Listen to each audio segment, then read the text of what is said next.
పిఠాపురం నుంచి పవన్ కళ్యాణ్ గారు సడేమో వంగగీత గారు పోటీ చేస్తున్నారు. ఎవరు బాగుంటుంది అంటారు? పవన్ కళ్యాణ్ గారికి అండి 99%. ఎందుకంటారు అంత నమ్మకం?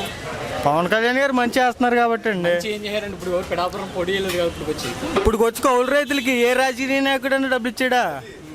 ఏ రాజకీయ నాయకుడు ఇచ్చాడో చెప్పండి ఒకలారిని. జగన్ గారు 150 బట్టలు నొక్కానంటున్నారు. బట్టలు నొక్కారండి, బట్టలని నొక్కారు, అందులో డబ్బులు పడలేదు కదా. చాలా చేసామంటున్నారు వాళ్ళు కూడా. వైసీపీ వాళ్ళు ఎక్కడ చేశారో ఒకటైనా చూపించాలి కదండి. గ్రాఫిక్స్ కాదు మనకు కావాల్సింది, అభివృద్ధి కావాలి. అభివృద్ధి ఎక్కడ చేశారో చూపించాలి కదా. ఆయన అభివృద్ధి చేశాను, మళ్ళీ నేనే సిద్ధం అంటున్నారు. ఆయన సిద్ధం అంటారండి, మేము గుద్దాం కానీ. ఆయన సిద్ధం అంటారు కానీ మీరు మేము గుద్దాం. ఎందుకంటారు? అభివృద్ధి ఏం కాపాడలేదండి. రాష్ట్రంలో చూస్తే ప్రతి దాని మీద రేట్లు పెరిగిపోయాయి. పవన్ కళ్యాణ్ గారిని ఓడించడానికి ద్వారంపూడి చంద్రశేఖర్ రెడ్డి వాళ్ళు కానీ, కన్నబాబు గారు లాంటి వాళ్ళు కానీ, మిథున్ రెడ్డి గారు లాంటి వాళ్ళు కానీ చాలా కుట్రలు చేస్తున్నారని తెలుస్తుంది. ఇక్కడ జగన్ రెడ్డి గారు వచ్చి దిగినా పని అవదండి, ఫిక్స్ అయిపోయారు ఆల్రెడీ. ఇక్కడ ముఖ్యంగా మీలాంటి యూత్కి బైక్స్ ఇస్తామని ఆఫర్ ఇస్తున్నారు.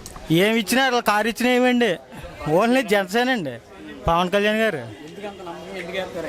ఆయన మంచి చేస్తారు కాబట్టి అండి. ఎంత మెజారిటీ వస్తుంది అంటారు ఇక్కడ?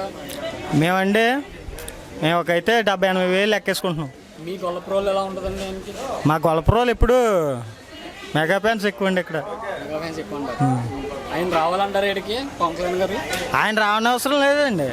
ఆయన పొత్తు భాగంగా వరం గారు తిరుగుతున్నారు, ఉదయ్ శ్రీనివాసరావు గారు తిరుగుతున్నారండి, వాళ్ళు తిరుగుతున్నారు, సరిపోద్దండి. ఆయనకి ఎలా ఉంటుందండి? ఉదయ్ శ్రీనివాస్ గారు ఎంపీగా ఇచ్చారు, అనౌన్స్మెంట్ చేశారు.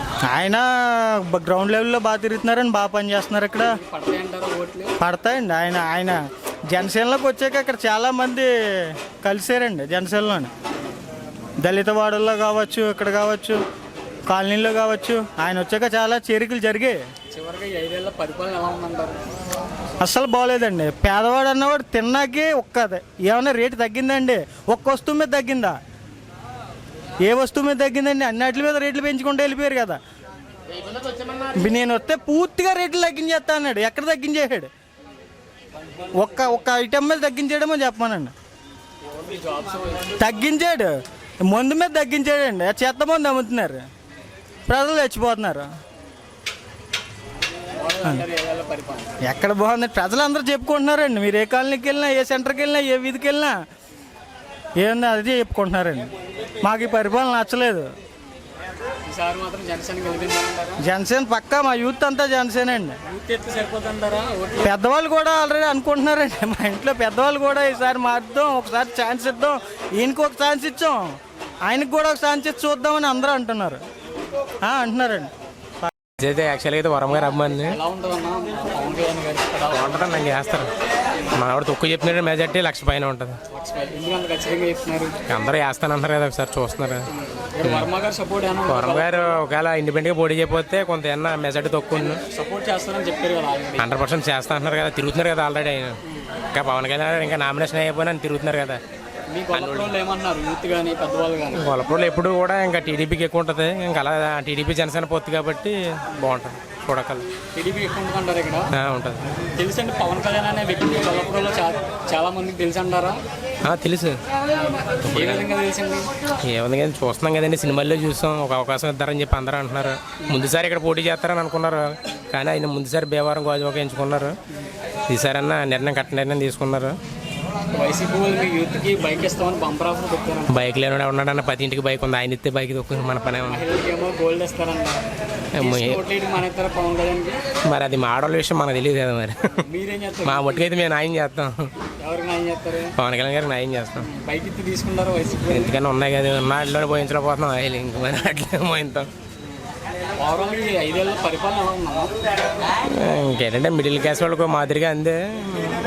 నిజంగా కొంతమంది ఇబ్బంది పడి వాళ్ళు ఇబ్బంది పడ్డారు. ప్రభుత్వం అయితే ఎదురెత్తుంది. సరే మరి సైలెంట్ ఓటింగ్ ఎలా జరుగుతుందో చూద్దాం. పిఠాపురం నుంచి పవన్ కళ్యాణ్ గారి ద్వారా ఎలాంటి మార్పు? ఆయన చేస్తానంటున్నారు కదా, దీన్ని ఒక డెవలప్మెంట్ ఏరియా కింద తీసుకుంటానని చెప్పి ఆయన అంటున్నాడు. అంటే ఇంకా కేంద్రంతో కూడా ఆయనకి బాగా ఉంది కాబట్టి ఈసారి మారుతుంది. పిఠాపురం కూడా ఒక బిగ్ సిటీ కింద తయారవుద్దని అనుకుంటున్నాం. మరి ఈసారి అన్నాను చేస్తారని నమ్మకం ఉంది. అంటే ఇంకా ఆయన బీజేపీతో కూడా బాగా ఉండడం, నరేంద్ర మోడీతో అయితే చూద్దాం సార్. కాకినాడ నుంచి కూడా ఉదయ్ శ్రీనివాస్ గారు ఎంపీగా పోటీ చేస్తున్నారు. ఉదయ్ శ్రీనివాస్ మరి ఆయన సార్ 2-3 సార్లు పట్టి ఓడిపోడు కాబట్టి ఈసారి మరి జనం మార్చేస్తారని అనుకుంటున్నారు కొంతమంది. చూద్దాం. ఒకవేళ జనసేన గాలి టీడీపీ గాలి మీద ఒకవేళ అయితే ఒకవేళ అవ్వచ్చు. పైగా అవ్వచ్చు అంటారు.